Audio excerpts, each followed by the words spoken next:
Hello friends, आज हम यहाँ पे जूनियर हाई स्कूल का प्रैक्टिस सेट नंबर 13 का पार्ट 2 यहाँ पे देखेंगे। और इससे पहले पार्ट 1 जहाँ पे हमने 1 से 26 तक के प्रश्नों को देखा था।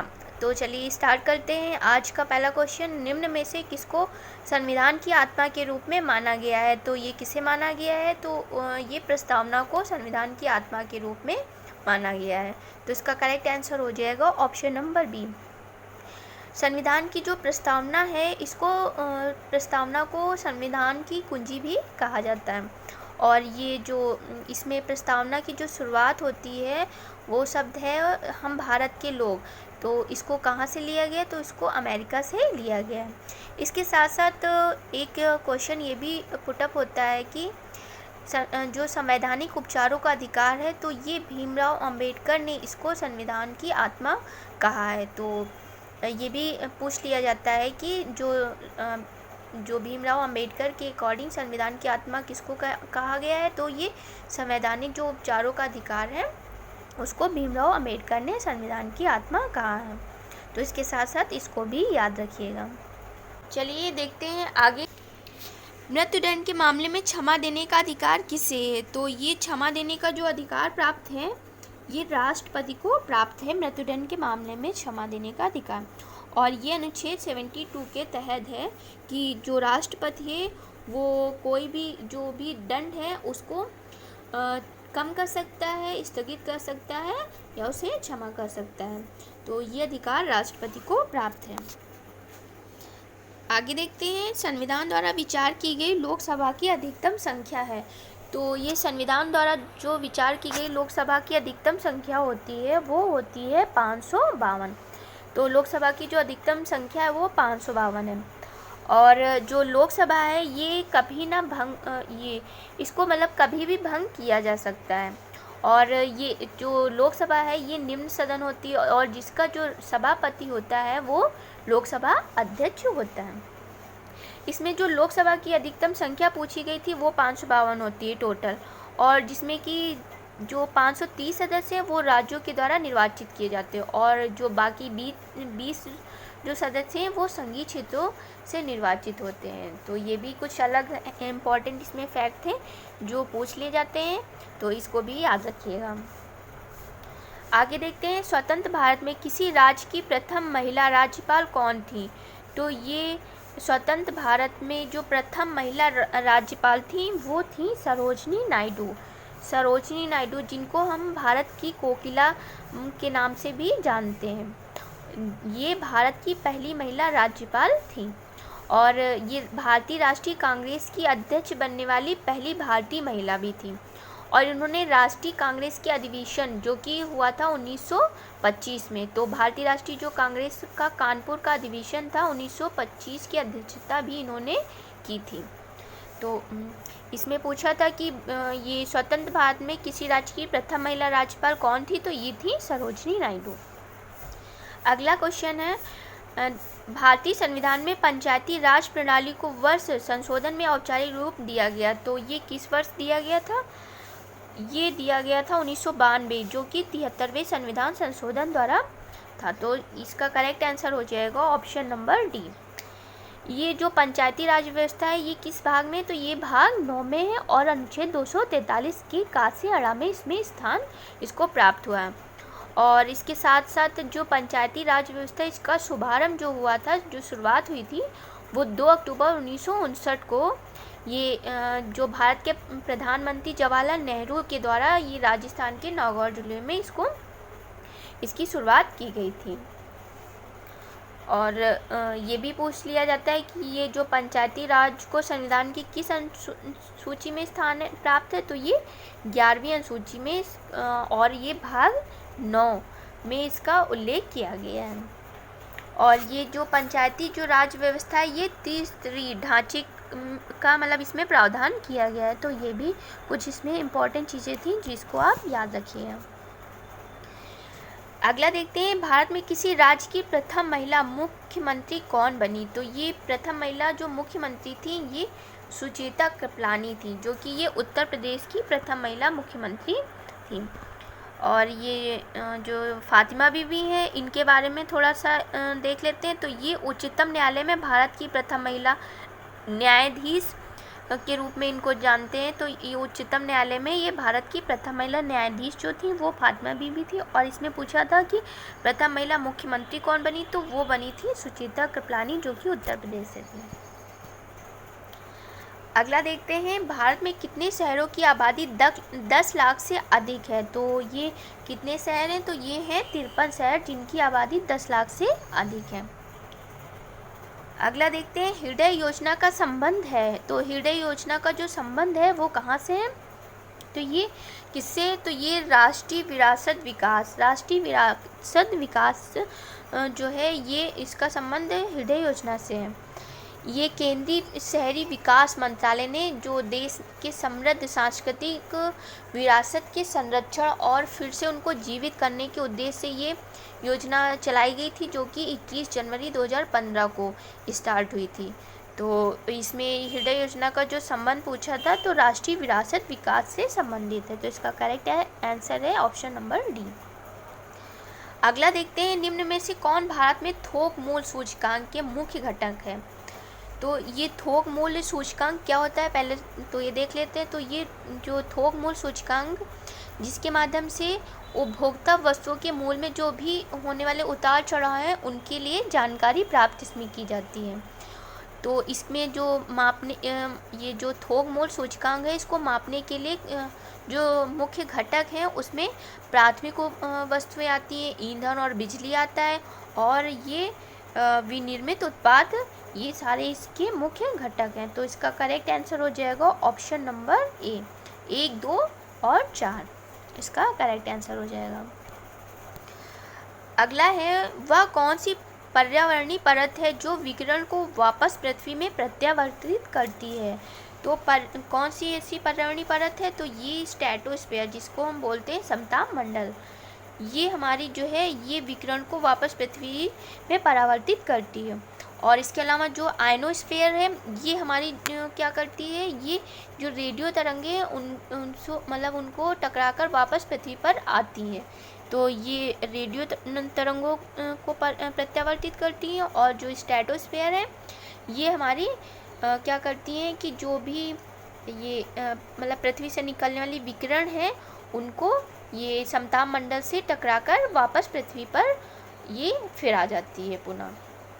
तो इसमें पूछा गया था कि विकिरण को वापस पृथ्वी में प्रत्यावर्तित कौन करती है, तो वो स्ट्रेटोस्फीयर करती है।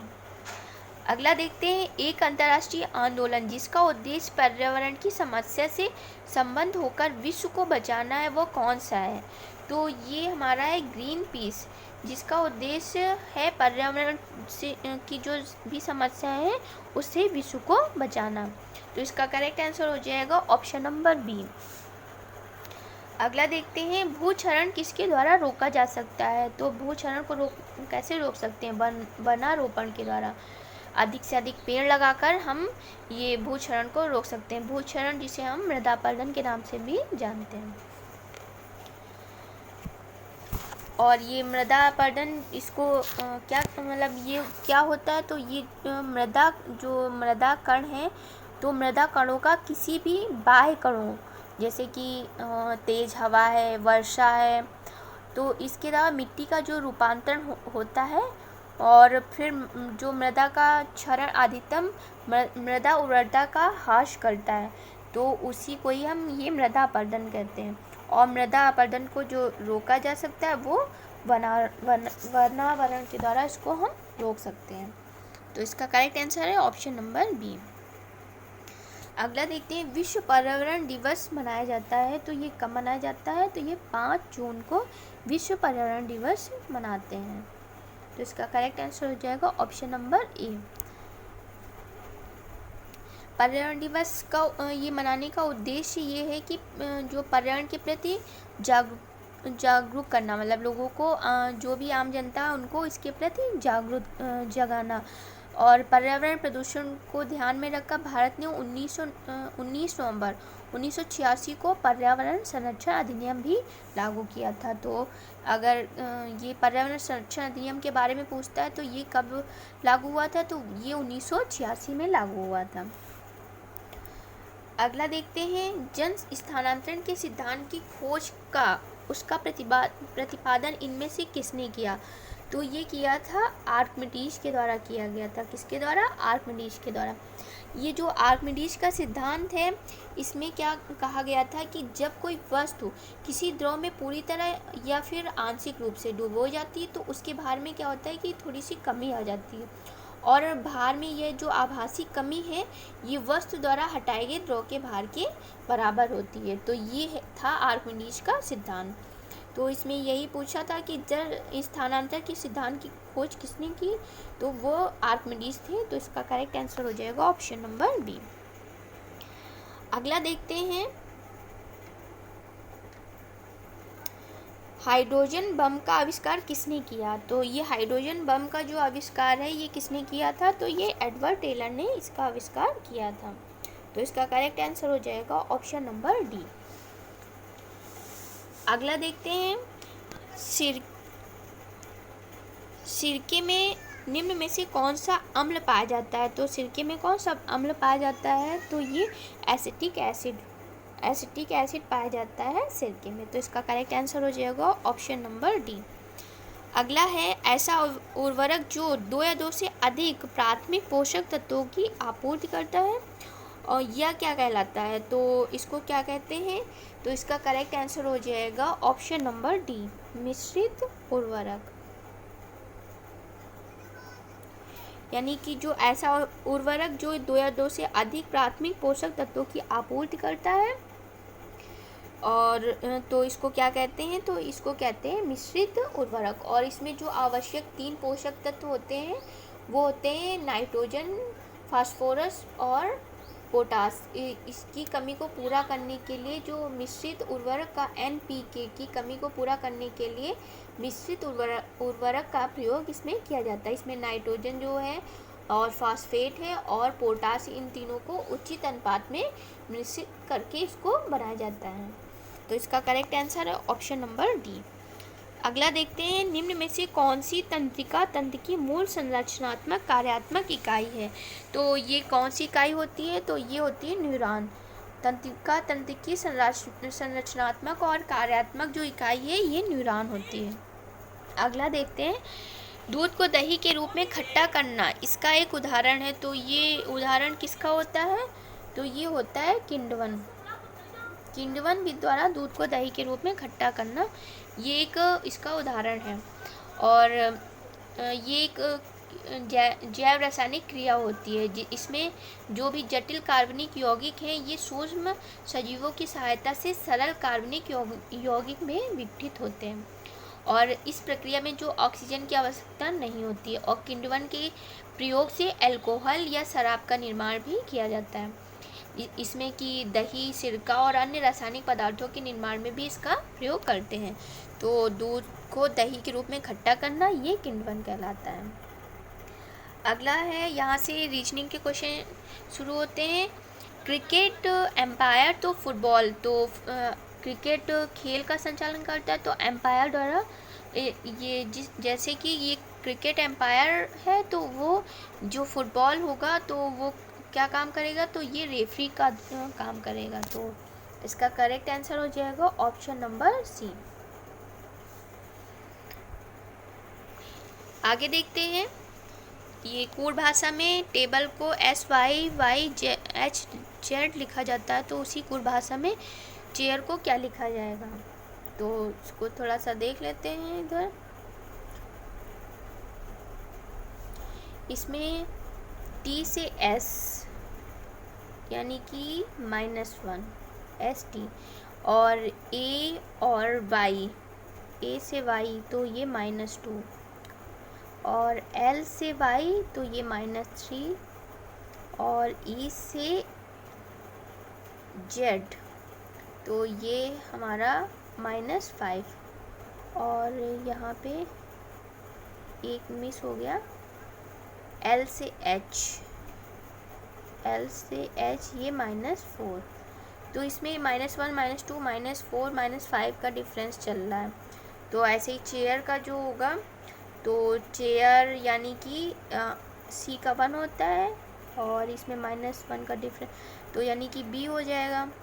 H यहाँ पे 2 का -2 का डिफरेंस होना चाहिए, तो F 6 होता है और H 8 होता है, तो -2 का डिफरेंस हो गया। फिर यहाँ पे -3 का डिफरेंस होना चाहिए, तो A, तो यहाँ पे X हो जाएगा। कोई मैच कर रहा है B F X, ये D वाला, तो इसका करेक्ट आंसर हो जाएगा ऑप्शन नंबर D। अगला है, एक दिन में एक घड़ी की सुइयां आपस में कितनी बार मिलती हैं, तो ये कितनी बार मिलती हैं, तो ये 22 बार मिलती हैं, तो इसका करेक्ट आंसर है ऑप्शन नंबर C। अगला है, कथन और निष्कर्ष से संबंधित है। तो इसमें कथन कह रहा है कि क्या इलेक्ट्रिक दोपहिया वाहनों पर सब्सिडी दी जानी चाहिए, तो इसमें तर्क कह रहा हाँ, इलेक्ट्रिक दोपहिया वाहन प्रदूषण पैदा नहीं करते हैं। और तर्क 2 कह रहा है कि नहीं, चार्जिंग में पेट्रोल भरने से अधिक समय लगता है। तो इसमें कौन सा तर्क मजबूत है, ये पूछ रहा है। तो इसमें तर्क जो पहला है ये मजबूत है कि इसमें इलेक्ट्रिक दोपहिया जो वाहन होते हैं इसमें प्रदूषण पैदा नहीं करते हैं, तो इसका जो ये करेक्ट है, मतलब मजबूत कथन जो भी है, तो ये ऑप्शन नंबर ए इसका सही हो जाएगा। तो फ्रेंड्स, आज हमारे क्वेश्चन यहाँ तक, ये जो पार्ट 2 था ये पूरा कंप्लीट हो चुका है। और अगर आपको ये वीडियो अच्छा लगा हो तो इसे आप प्लीज़ लाइक कर दीजिएगा और अपने दोस्तों में इसको शेयर कर दीजिएगा। तो फ्रेंड्स, आज के लिए बस इतना ही। Okay friends, thank you.